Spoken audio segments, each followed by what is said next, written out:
Hello students. तो आज हम लोग देखते हैं आप लोग के बुक से अध्याय 4। ठीक है, अध्याय 4 ये हम लोग के लिए एक नया टॉपिक है। ये बोल सकते तो डिफरेंट टाइप है बाकी सबसे, क्योंकि हम लोग अध्याय 1, अध्याय 2 और अध्याय 3 में देखे थे सिमिलरली वही कॉम्बिनेशन था चर और अचर राशि का। इसमें देखते ये हम लोग का न्यू अध्याय है, तो इसको नए तरीके से देखेंगे, नया कुछ सीखने को मिलेगा इसमें। ठीक है, तो देखते अध्याय 4। अध्याय 4 में हम लोग का पाठ का नाम है समांतर श्रेणी। समांतर श्रेणी, ठीक है, समांतर श्रेणी। तो सबसे पहले हम लोग क्या करते हैं, इस पाठ के नाम का जो मीनिंग है उसको समझ लेते हैं, क्योंकि इसी से ही पूरा का पूरा क्या है, पाठ को समझना है। ठीक, समांतर श्रेणी दिया है। श्रेणी मतलब क्या, एक सीरीज जो बोल सकते 1 2 3 एक एक क्या है, सीरीज है। उसी तरह 2 4 5 2 4 6 8 10 ये भी क्या एक श्रेणी है, तो इसको हम लोग श्रेणी बोलते। लेकिन समांतर श्रेणी किसको बोलेंगे, तो उसको सबसे पहले समझ लेते हैं। तो यहाँ देखते हैं कि नाम से ही स्पष्ट है, समांतर जिसमें क्या हो, समान अंतर हो, समान अंतर हो, उसको ही क्या बोलते हैं हम लोग, समांतर श्रेणी बोलते हैं। तो समान अंतर कहाँ होगा, ये आ रहा होगा प्रश्न आप लोग के में। तो देखो समान अंतर कहाँ होगा, दो नंबरों के बीच में क्या होगा, अंतर समान होगा, उसी को ही हम लोग क्या बोलेंगे, समान अंतर। और जिसमें समान अंतर होगा उसको क्या बोलते हैं, समांतर श्रेणी बोलते हैं। क्लियर है। तो देखो एक श्रेणी दिया हुआ हम लोग का 2 4, ठीक है, 2 4 6 8 10। इसमें देखो समान अंतर है क्या, 2 और 4 के बीच में कितने का गैप है, 2 का। सिमिलरली 4 और 6 के बीच में कितने का गैप है, 2 का। उसी तरह 6 और 8 के बीच में भी 2 का गैप है। तो ये क्या है, एक समांतर श्रेणी, इसके बीच में अंतर समान है ना, तो ये क्या है, एक समांतर श्रेणी है। तो जो इस अंतर होता है ना, उसी को हम लोग बोलते हैं सर्वांतर। क्लियर है, याद रखना क्या है, जो बीच में समान अंतर होता है ना, उसी को सर्वांतर बोलते हैं। और इसको क्या किया जाता है, डी से डिनोट किया जाता है, डी से दर्शाते हैं। और इसका सूत्र हो जाता है द्वितीय पद माइनस प्रथम पद। प्रथम पद कर देना, या तो तृतीय पद माइनस प्रथम पद, या तो तृतीय पद माइनस क्या कर देना, द्वितीय पद। मतलब जस्ट अगले वाले पद से क्या कर देना, पिछले वाले पद को घटा देने से हम लोग का क्या आ जाता है, सर्वांतर आ जाता है। क्लियर है। फिर सर्वांतर तो क्लियर है। अब ये वाला पद क्या होता है, जो पहला पद होता है, पहला पद तो किससे डिनोट करते हैं, ए से। किसी भी सर्वांतर श्रेणी का पहला पद को ए से डिनोट किया जाता है। ठीक, आई थिंक ये सर्वांतर श्रेणी समझ आ गया। जैसे कि हम लोग देख सकते हैं, ले सकते हैं 3 6 9, ये क्या है, समांतर श्रेणी है। सिमिलरली 3 7 11, ठीक, 15, ये क्या है, देखो इसमें तो 3 3 का सर्वांतर है, 3 3 का गैप अंतर है, ये भी एक सर्वांतर। इसमें देखो 3 और 4 के बीच में 4 का अंतर है, 7 4 11 होता है। एक निश्चित संख्या जोड़ करके हम लोग क्या करें, जोड़ने या घटाने से जो इसमें एक निश्चित संख्या जोड़े तो एक श्रेणी बन रहा है, तो इसको हम लोग क्या बोलेंगे, समांतर श्रेणी। क्लियर है। फिर इसको इंग्लिश नाम देख लो, क्योंकि इंग्लिश नाम भी जानना बहुत जरूरी होता है। ठीक, इसका ये इंग्लिश नेम होता है अरिथमेटिक प्रोग्रेशन। क्लियर है, अरिथमेटिक प्रोग्रेशन। हम लोग आप लोग के बुक से देखते हैं, उदाहरण नंबर फर्स्ट देख लेते हैं, सॉल्व करते हैं तब। उदाहरण नंबर 1 में देखते हैं, इसमें एक समांतर श्रेणी दिया हुआ है -7 -11 और दिया हुआ है -15। इसमें बोल रहे हैं, ये दिया हुआ है हम लोग को फाइंड आउट करने के लिए बोल रहा है, पहला पद मीन्स ए निकालने के लिए बोल रहे हैं, और सर्वांतर, सर्वांतर मैं बता चुका हूं क्या होता है, डी, दोनों चीज को निकालने के लिए बोल रहे हैं। उदाहरण फर्स्ट दिया हुआ है आप लोग के बुक में। क्लियर। तो इसमें देखो हम लोग का देख रहे हैं, जैसे कि हल करते हैं इसका, तो ये तो पहला पद होता है, पहला पद ए होता है, तो ए तो जनरली हम लोग का कितना है, -7, ये फर्स्ट आंसर। ठीक, सिमिलरली सर्वांतर निकालने के लिए बोल रहे हैं हम लोग को, तो सर्वांतर को किससे डिनोट करते हैं? डी से। और इसका सूत्र क्या होता है? द्वितीय पद माइनस प्रथम पद। क्लियर? द्वितीय पद। तो देखो यहाँ दूसरा पद कितना है? -11। फिर ये माइनस है तो माइनस, फिर प्रथम पद कितना है? -7। और माइनस में इसलिए यहाँ मैं लिख दूंगा ब्रैकेट में -7। क्लियर? फिर आगे देखो -11, और यहाँ जब ब्रैकेट ओपन करूंगा तो माइनस और माइनस क्या हो जाएगा? +7। अब यहाँ देखो, मैं पहले से ये सब चीज़ बता चुका हूँ, अगर साइन मतलब चिन्ह जो है अलग अलग हो तब हम लोग हमेशा घटाते हैं, ठीक है? और सेम रह गया तो दोनों प्लस या दोनों माइनस रहेगा तब की कंडीशन में हम लोग को जोड़ते हैं, बट अलग अलग हो तब हमेशा घटाते हैं। इस बात को आप लोग याद रखना। तो ये कितना हो जाएगा? माइनस साइन आएगा उत्तर में, क्योंकि बड़ा नंबर क्या है? माइनस में। 11 में 7 जाएगा तो बच जाएगा 4। यही हो जाएगा हम लोग का सेकेंड आंसर डी। ये हो जाएगा सर्वांतर। क्लियर है? ठीक। तो इस वाली यूनिट में यही बोला जाएगा। प्रथम पद बोल सकते हैं, द्वितीय तृतीय पद हो सकते हैं, ठीक है? मतलब प्रथम पद बोल लिए और सर्वांतर, ये दोनों डील कर लिए। अब देखते हैं हम लोग इस समांतर श्रेणी का कोई ना कोई तो फॉर्मेशन होगा, कोई ना कोई तो बेस होगा, किसी न किसी बेस पे रहता होगा, है ना? तो उसको देखते हैं हम लोग। समांतर श्रेणी का क्या देखते हैं? समांतर श्रेणी का व्यापक रूप। इसको क्या बोला जाता है? व्यापक रूप। मतलब एक्चुअल में ये इसका फॉर्मेशन क्या है, बेस क्या है? तो देखो, प्रथम पद क्या होता है? ए होता है, ठीक है? फिर प्लस ए प्लस डी होता है। मतलब जितना भी नंबर रहेगा उसमें जो गैप रहेगा, समांतर रखना है सर्वांतर रखना है, वो तो सेम रहेगा ना, इसलिए A plus D plus A plus 2d A plus 3d so on, ये कहाँ तक जाएगा? ए प्लस एन डी तक जाएगा। क्लियर है? ये है इसका व्यापक रूप। इसी फॉर्म में ही होता है हम लोग का क्या? समांतर श्रेणी। मीन्स मान के चलो, सपोज हम लोग के पास a का वैल्यू कितना है? 2, और किसका वैल्यू? और d का वैल्यू 3 है। ये दोनों कंडीशन दिया हुआ है, ठीक? तब हम लोग का समीकरण क्या बनेगा? a का वैल्यू 2 रखना है तो 2 रख लिए। सॉरी, ये ऐसे होगा, ये प्लस ही प्लस नहीं होगा, सो ये, ठीक है? हो गया पहला 2। फिर a प्लस डी रखना है, मीन्स कितना रखूंगा? 2 प्लस 3 रख दिया। फिर a प्लस, a की जगह में कितना पुट आउट करूंगा? 2 प्लस है तो प्लस इंटू 2 इंटू 3। क्लियर? फिर 2 प्लस 3 इंटू 3, ये होगा हम लोग का वैल्यू पुट आउट करूँ किया हूँ तो a का वैल्यू 2 और d का वैल्यू 3। तब 2 का 2 और 2 प्लस 5, और ये हो जाएगा 3 2 जा 6 6 और 2 8 हो जाएगा, और इधर 3 3 9 9 2 11। ये हम लोग का क्या हो जाएगा? एक इसी तरह हम लोग का एक समीकरण बन गया, सर्वांतर श्रेणी बन गया।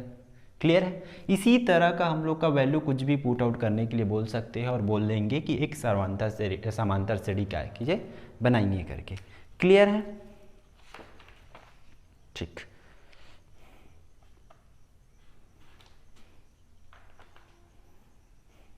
ठीक, आगे देखते हैं हम लोग आप लोग की बुक से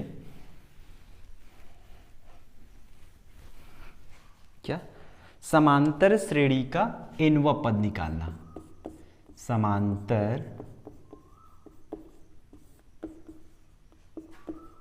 श्रेणी का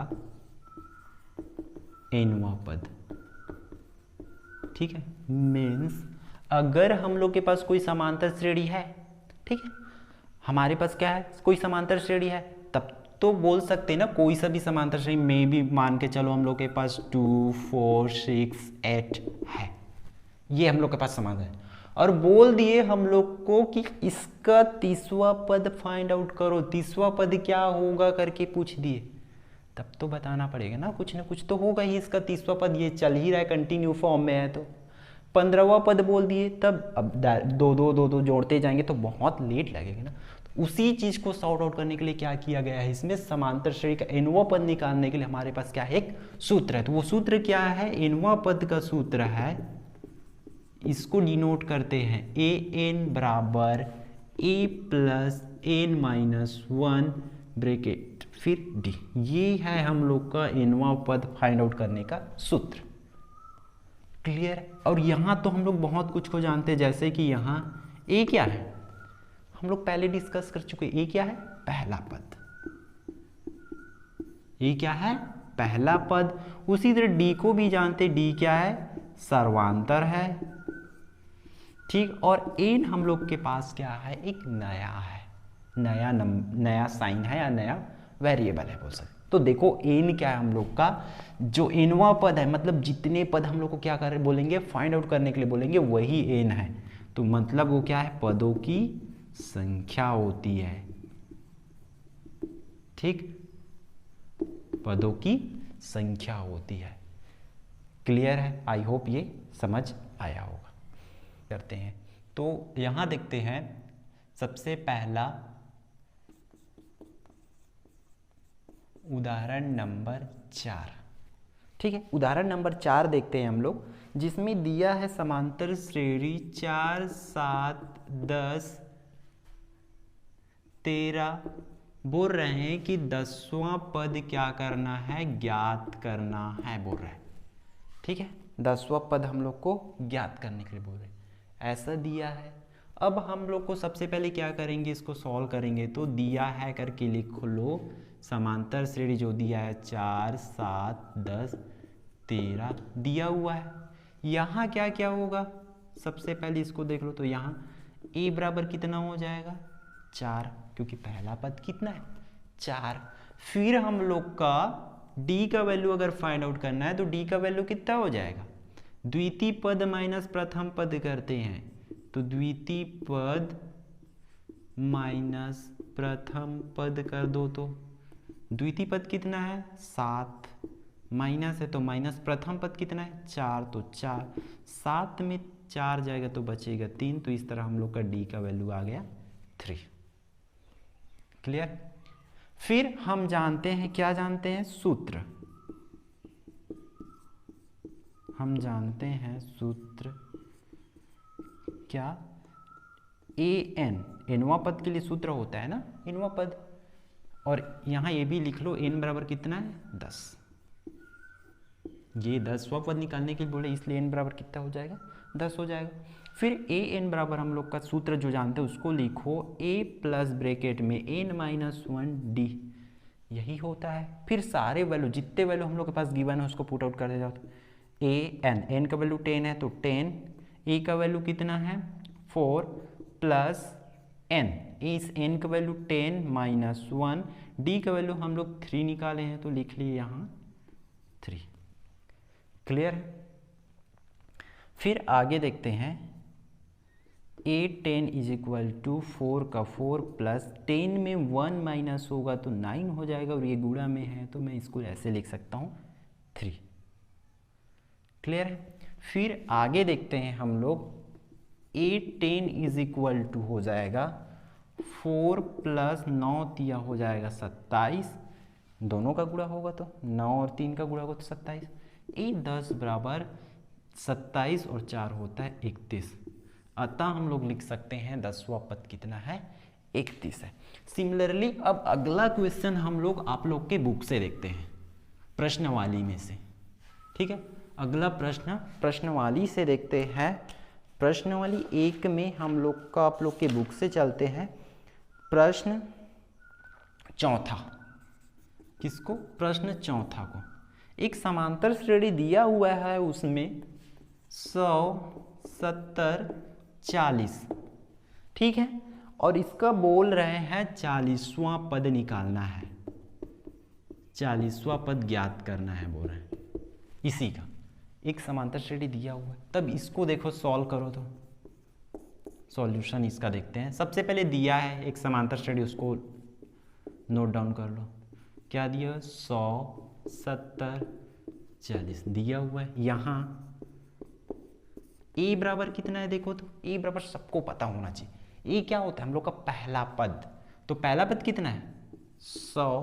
फिर डी, डी क्या है? द्वितीय पद माइनस प्रथम पद करते, तो द्वितीय पद कितना है 70, तो 70 माइनस प्रथम पद कितना है 100, तो लिख लिया मैं 100। अब यहाँ देखो 100 में मेरा कितना घटेगा 70, तो बचेगा -30।